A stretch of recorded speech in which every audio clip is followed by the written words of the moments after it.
Hello everyone, it's Ketosaka, and today we'll be analyzing the Beckmann reaction. There are two pathways that this reaction can take, the rearrangement and the fragmentation. But before that, we shall analyze the first step of this reaction, I should say, the formation of the carboxyme by substitution of hydroxylamine to ketone.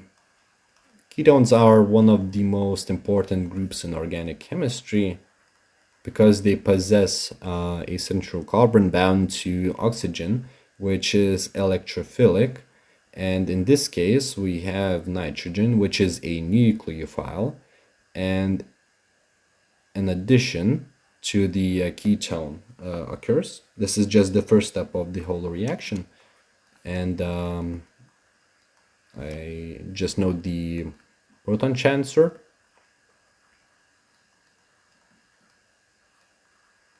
Okay, so we have this intermediate, and now there are some H plus ions floating around, and they are just grabbed by the hydroxy group, and now this hydroxy group gets made into oxonium ion and becomes a good leaving group, therefore it can leave as water. So we have elimination of water, and once this leaves, the free election pair from the nitrogen gets into the bond between carbon and nitrogen.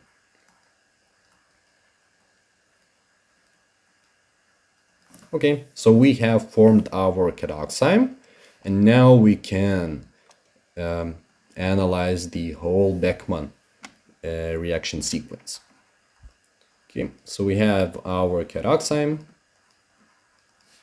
and notice the medium of this reaction. It is quite acidic because sulfuric acid is used, so it might suggest that there are a lot of protons floating around, H plus ions. So hydroxy group of the carboxyme grabs this proton and it gets made, yes, that's right, a good leaving group because it forms the oxonium ion, and as it leaves as water, so we can note that here, the bond, the electrons in the bond between the central carbon, which was the electrophilic center of the ketone, just right here, and this substituent, now those electrons move to make a bond with the nitrogen with the first substituent. So now we have a carbocation which has a resonance structure, just a triple bond now to the nitrogen, and now the nitrogen possesses the plus charge. Okay, so this the next steps that occur during this reaction are dependent upon conditions and the substituents. So during Beckmann rearrangement, so let's just try it here, some sort of nucleophile, in most cases water, adds to the carbocation. Now we end up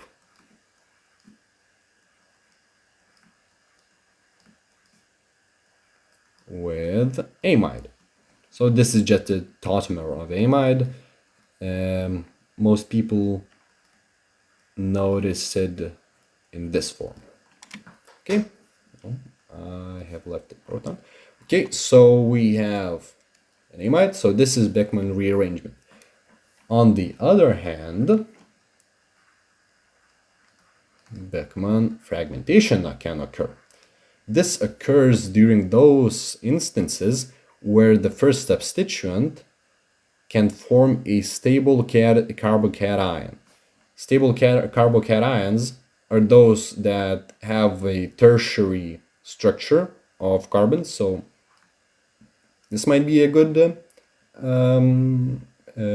carbocation, a stable one, and also hydroxy groups can stabilize carbocation. So for example, we have a carbocation here. Oxygen can freely donate electrons to this carbocation, and we can just eliminate a proton, and it becomes quite a stable molecule in most cases. So these electrons from the bond between first substituent and nitrogen just move to eliminate the plus charge of this carbocation.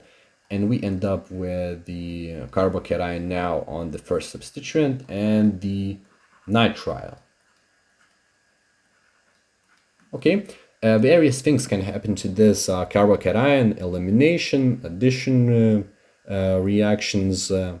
Yeah, so this is dependent upon the medium that this carbocation is present in. It would be interesting to analyze the examples of practice using this reaction. So, for example, Beckmann rearrangement is employed in the synthesis of caprolactam. That is this lactam here, and as it polymerizes, it forms a polymer nylon 6. So it begins by the formation of the catoxime using cyclohexanone and hydroxylamine. Now we get this intermediate, and it takes place, and the Beckmann rearrangement takes place using sulfuric acid. And now we just enlarge the ring because we make this catoxime into an amide. So nitrogen gets to make this ring larger by adding itself inside of it. The other example is Beckmann fragmentation. It is less common, but nevertheless it happens as well. So we have a great work by Stork et al. In the synthesis of byssochlamic acid, and we have this molecule, and now we have this hydroxy group which can get protonated and leave as water that we can draw, and the electrons between these two carbons move on to make a bond between nitrogen and carbon. And now we get this enlarged ring, and it is constrained by this bond between the quite different sides of the ring. And this is quite unstable. Therefore, these electrons move, the electron between this quaternary now, for now, carbon center move to make a triple bond between nitrogen and carbon. So we get this nitrile over here, and we get quite a stable carbocation. It is tertiary, and it is next to aromatic system. Therefore, resonance can occur. So we have this double bond moving right here. As it moves right here, we get a carbocation here, right here, then this moves, and there are a lot of resonance structures. Therefore, it means that this carbocation gets more opportunities to be stable. So this just proves that this carbocation is it's very well placed for this reaction. And we have some sort of a base floating around, a non-nucleophilic base to be specific, because it won't attack this tertiary carbocation, and it abstracts a proton, and now we get this double bond. Okay, so that was Beckmann reaction, the rearrangement and the fragmentation. Thanks for watching. Bye.